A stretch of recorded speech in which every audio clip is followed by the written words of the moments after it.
Сайн байцгаана уу хүн үзэгчдээ. Өнөөдөр манай де факто нэвтрүүлгээр эмэгтэйчүүдийн хүчирхийллийн тухай ярина. Их чухал статистикийн мэдээллүүд гарсан. Монголын 2 эмэгтэй тутмын нэг нь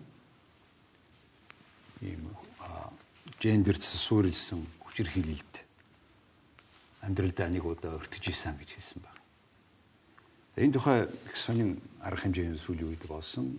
Ингээд энэ тухай яриулахаар би НҮБ-ын хүн амын сангийн дарга Монголд байгаа төлөөлөгч ноён доктор Халид Шарифи ураад байна. Халид Шарифи Монгол дахь нэгдсэн үндэсний байгууллагын хүн амын сангийн Тэргүүн. Кабулын анагаах ухааны их сургуулийг ихэмж мэргэжилтэд төгссөн бөгөөд Нидерландын Royal Tropical Institute-д нийгмийн эрүүл мэндийн чиглэлээр магистр, Швейцарын Базелийн их сургуульд эрүүл мэндийн менежментийн чиглэлээр дипломтой сургалтанд хамрагджээ. Нэгдсэн үндэсний байгууллагын хүн амын санд 2015 оноос хойш Афганистан дахь нэгдсэн үндэсний байгууллагын хүн амын сангийн төлөвлөлт, хяналт шинжилгээ, үнэлгээний мэргэжилтэн, шадар суурин төлөөлөгч, дэд төлөөлөгчийн эзгүйд дэд төлөөлөгчийн үүрэг гүйцэтгэгч зэрэг албан тушаалуудыг хашиж байсан. Мөн олон улсын улаан загалмай, улаан хавирган сар нийгэмлэгүүдийн холбоо болон Афганистаны улаан хавирган сар нийгэмлэгт 9 жил ажилласан бөгөөд Кабулын үндэсний эмнэлгүүдэд хүүхдийн эмчээр, дараа нь эмнэл зүйн эмчээр нийт 4 жил ажилласан. Анхан шатнаас үндэсний төвшөнд хөгжил хүмүүнлэгийн үйл ажиллагааг удирдан чиглүүлсэн 22 жилийн туршлагатай. Good evening. Good evening. Thank you for having me. Let's talk about the recent event. You have completed now a 16 days event, and there was a huge conference in which revealed all the statistics. Let's talk about that current situation of the gender-based violence in Mongolia. What is the most serious issues here, and let's compare it with other countries. Thank you very much. United Nations Population Fund, in collaboration with National Statistic Office with financial support from Swiss Development Cooperation, conducted the first ever survey of prevalence of gender-based violence in Mongolia in 2017, and the results were published in 2018. The survey was the first survey and revealed the magnitude of gender-based violence problem in Mongolia. According to the survey, 1 in 2 women in Mongolia experience intimate partner violence in their lifetime, which equals to around 500,000 women. Also, the survey revealed that 1 in 3 women, ever partnered women, experience physical and or sexual violence during their lifetime, which estimates around 290,000 women. Also, around 40% of women experienced emotional violence and controlling behavior from their partner during the lifetime. And unfortunately, around 19% of women, or 1 in 5 women, experienced economic violence from the partner during their lifetime. Also, the survey revealed that 17% of women experienced non-partner violence, and more alarming is that 1 in 10 women experienced sexual violence before the age of 15. That's a huge challenge, not only for health, but for social, for economic, and for the development of Mongolia. Yes, indeed, health, socio-economic problems. If you compare it with other countries, what does the situation looks like? Yeah, actually, gender-based violence is not a problem of one or another country. It's not a problem of low-income country or middle-income country or high-income country. It is everywhere, and globally 1 in 3 women experience gender-based violence from a partner during their lifetime. And if we compare the situation in Mongolia and countries in the Asia-Pacific region, some countries are with the highest prevalence of intimate partner violence, especially the physical and sexual violence. For example, Fiji is the highest, around 64%, and the lowest one is Vietnam and Japan. Indonesia are the lowest, but it is different from country to country. But one thing is very clear, that this is a challenge for all countries. Let's talk. I understand in 2017 there was a serious first ever survey on the issue in Mongolia by National Statistics Office, and you have recently made even deeper study. What is that about? Again, the United Nations Population Fund with collaboration from National Statistics Office conducted a deeper analysis of 2017 data. And the purpose was to find out more insight about gender-based violence. What are the key risk factors for gender-based violence, and especially the intimate partner violence in Mongolia? Based on the study, the risk factors were analyzed based on the risk factor for women, risk factor for men, and risk factor for interrelationship.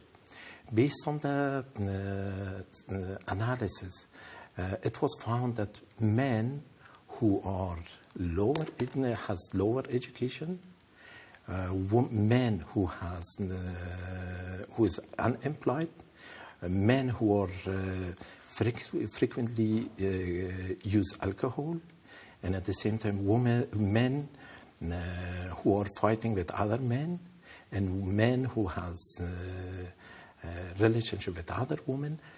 These are the risk factors for men to be more violent with the intimate partner in the household. How about this 2017? Then you made deeper survey again.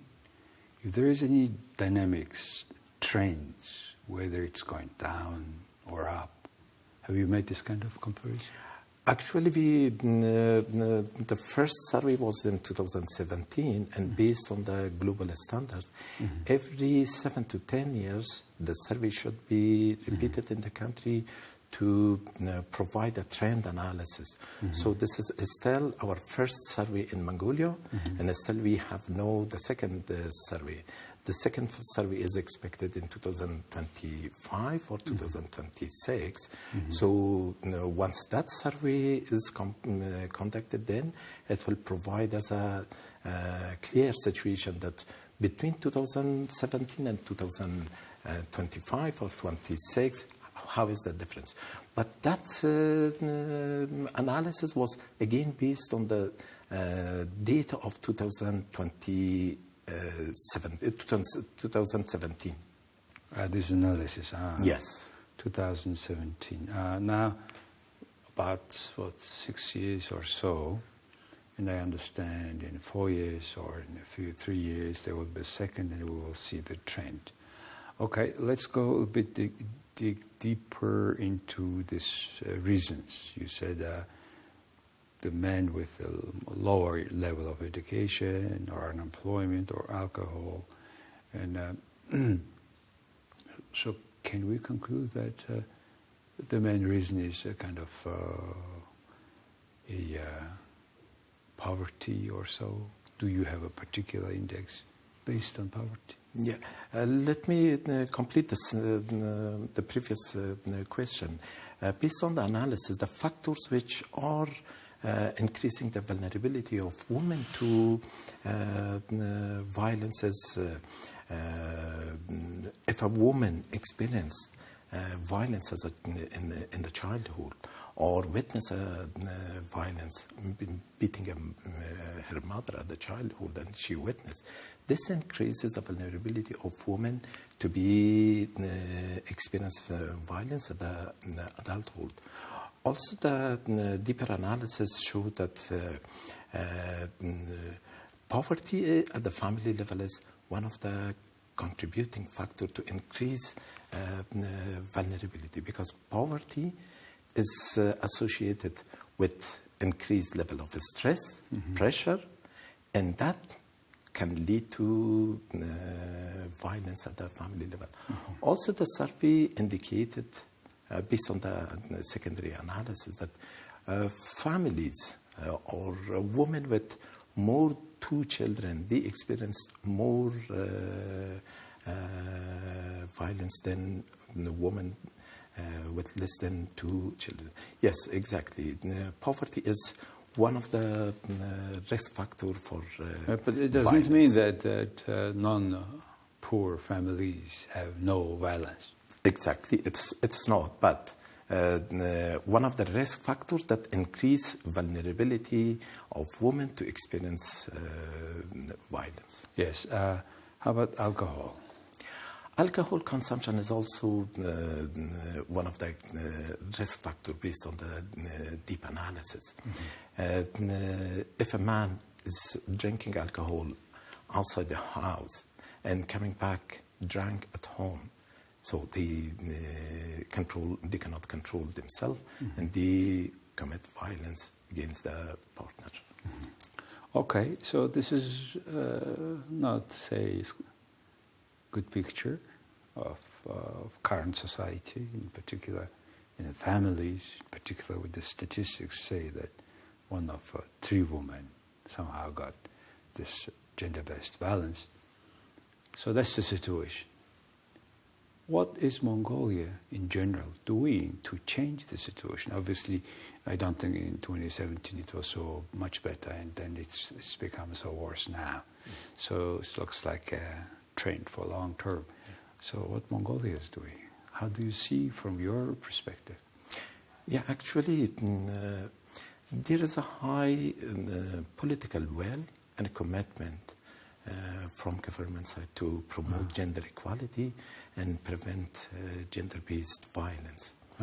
The Mongolian government established a legal framework to promote gender equality, prevent gender-based violence, protect women against violence, and ensure justice for women who experience gender-based violence. For example, in 2011, the law on promotion of gender equality was adopted. In 2016, law on combating domestic violence was endorsed. In 2016, yes. Also, criminal code in 2015 recognized gender-based violence as a crime. Also, child protection law was endorsed. So this is a legal framework for to promote gender equality. Or is it with the child-related? Child protection law. Okay. Which year? I think the child protection law was 2016, 17, I don't remember exactly. Okay. But, so at least we have a full legal framework on the issue, right? And a new organization? Also, the law on combating domestic violence defined the role of different government institutions to work on prevention and response. For example, under the Ministry of Justice, the Council on Crime Prevention is responsible for overall multi-sectoral response to gender-based violence. National Center for Gender Equality is mainly responsible for promoting gender equality in Mongolia. Ministry of Health is responsible for responding to gender-based violence through the health sector. Ministry of Labour and Social Protection is responsible for providing social services to survivors. And National Police Agency is responsible for providing protection to GBV survivors. So overall, the problem is huge, but at the same time, we made good progress in Mongolia in terms of establishing the legal framework, at the same time establishing the multi-sectoral response. But it needs strengthening. Yeah, one thing is to establish legal framework and nominate particular government agencies to be responsible for a particular crime, for prevention of this stuff. Then it's one thing. The other thing is, how do you see, obviously it is not only government job, how do you see the other part of stakeholders, civil society? Exactly. Gender-based violence and GBV prevention and response is not only the responsibility of government. This is the responsibility of all stakeholders, government, international organization, the donors, the private sector, the community, and individual. So everybody has a role to play to end gender-based violence in Mongolia. Out of, let's say, these all subjects, if they work in cooperation or in coherence, then they could bring more advanced things here. In that sense, a role of religion, for example. Buddhism is supposed to be more peaceful, more teaching peace of mind, etc. I mean, how do you see that in Mongolia, if there's any impact of the religion on this behavior? To the best of my understanding, we don't have such a study or evidence to see the role of religion in promoting gender-based violence. We don't have such a study. But my general perception is that no religion is promoting violence. All religions are promoting peace. Yeah, what I mean is we have gone through 70 years of atheism, which completely neglects religion, role of religion, even considering religion is a drug. And then with this new changes, the freedom of religion came out, and still we are stuck there, and we don't know exactly how this religion is teaching there. Because that's, I thought, it's a bigger impact inside of the man. If we understand violence is also it's kind of a sin, then it will be much better in some countries. However, I mean, all the world is forgetting the factor. The other thing is, how do you see the role of media in Mongolia, which is very strong, actually a tool if it is used in the right way? Exactly. All stakeholders play a critical role, and especially media can play a critical role in raising awareness of people, educating people about gender equality, gender-based violence, at the same time the consequences of gender-based violence. Also, media can play a critical role in equal representation of individuals. When celebrating the achievements, media can engage men and women in this celebration equally. Also, media can create a platform to create a voice for those who has no voice and their voice are not read.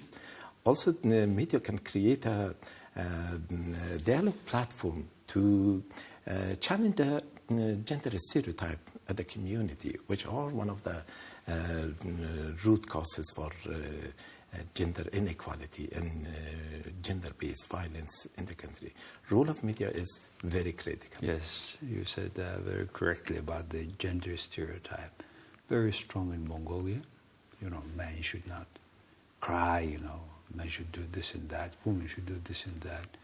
And really, that very deeply based. You don't express your emotion frequently or fast in Mongolia, for example, etc. Anyway, now the environment is changing. How do you see the role of also culture, art? Is there anything that, if there is any maybe movie that everybody, that makes the mind of many people? Exactly. Art can play also a critical role. If we see a movie, as you said, movie can have a positive message, at the same time can have a negative message. If we watch a movie which promotes gender inequality, definitely it affects the perception of individual. But if we watch a movie which promotes gender equality, equal participation, equal share in decision making, it definitely has a positive impact on perception of individual to promote equality rather than inequality.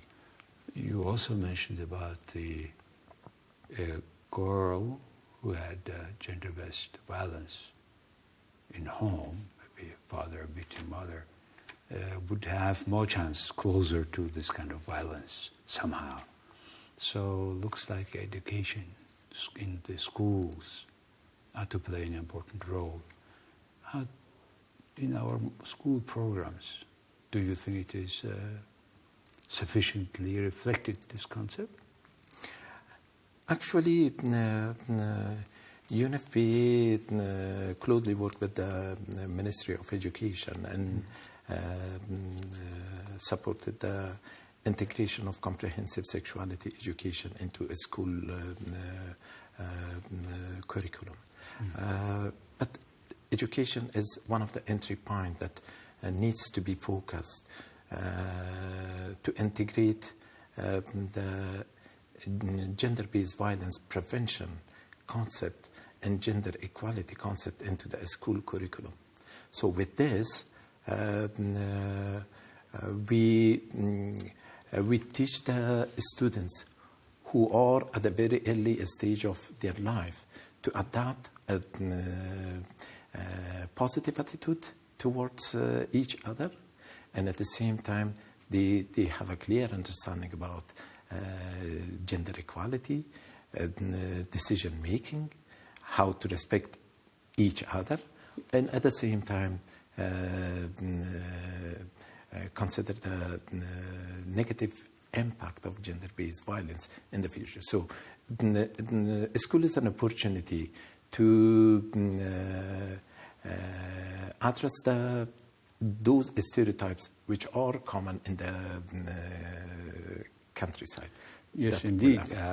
But however, in UN Population Fund, do you recall any good performance in that regard of schools teaching nonviolence in that sense, in terms of violations, equality? In terms of comprehensive sexuality education, it is integrated into the school curriculum, and it is taught in all schools.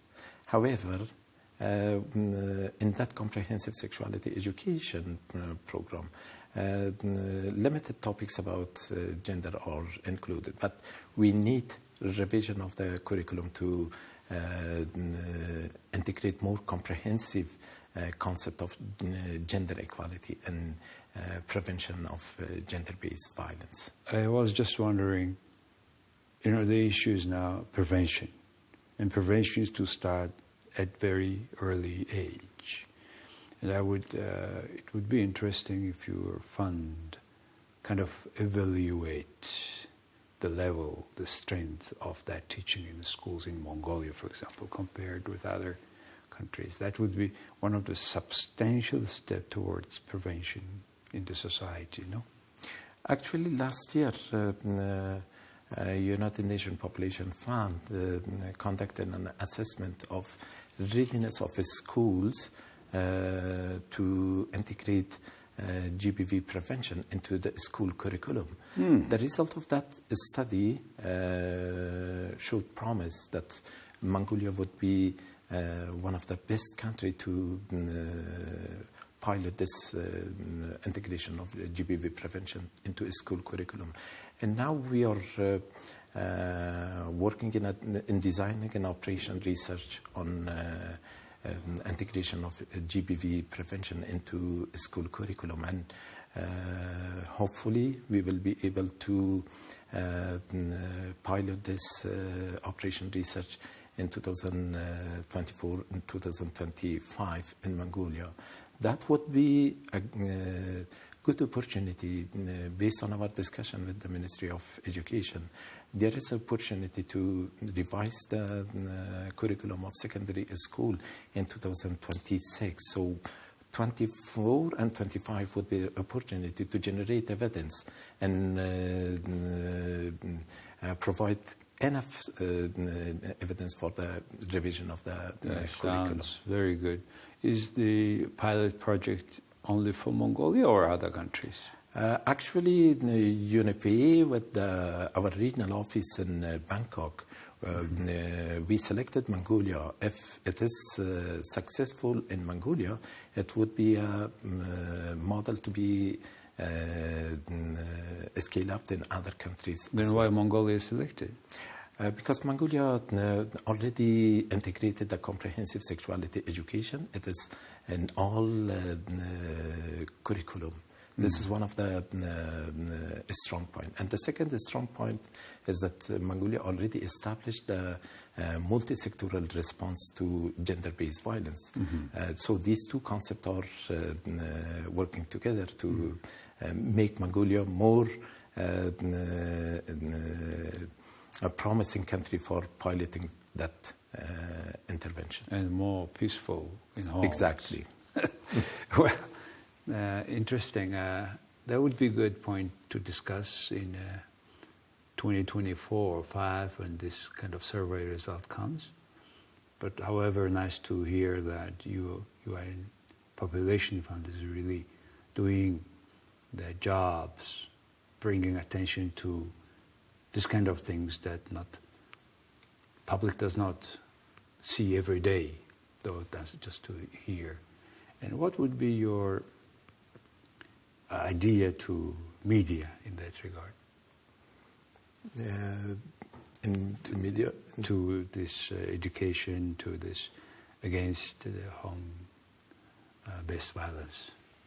Yeah, actually, gender-based violence is not only a family issue. It's not a personal challenge. It's a personal challenge. It's a family challenge. It's a community challenge. It's a society and it's a country challenge. Yes. If, according to the Sustainable Development Goal, gender equality is the 5th Sustainable Development Goal. And Mongolia is committed to achieve gender equality by 2030. It means that gender equality is a cross-cutting accelerator for all 17 SDGs. If we are not progressing well in gender equality, we may not be able to progress well in all other sustainable development goals. Well, indeed, and Mongolia had promised a lot in terms of SDG purposes, and hopefully we are moving forward. And I'm so glad that we have touched the issue of this gender equality now. And congrats with what you do, and I will be very happy to follow you up, in particular when this education pilot program comes. It's a great job. Thank you very much. Thank you. All the best. Thank you. За хүн үзэгчтэй өнөөдөр манай де факто нэвтрүүлгийн зочноор НҮБ-ын Хүн амын сан гэж байгаа. Тэрний Монгол суурин төлөөлөгч Халид Шарифи гэж хүн оролцлоо. Та бүхэн энэ их чухал асуудлыг яаж хөндөж харж байгааг сонслоо. Тэгээ энэ бол хүн болгоны үүрэг хизээч одоо ингэж өрөөхтэй бас сургах юм гэр бүлийн хүчирхийлэл Жендэрт суурилсан гэр бүлийн хүчирхийлэл ялангуяа байхгүй байх талаар хүн болгон хичээх ёстой гэж яригдлаа. Баярлалаа.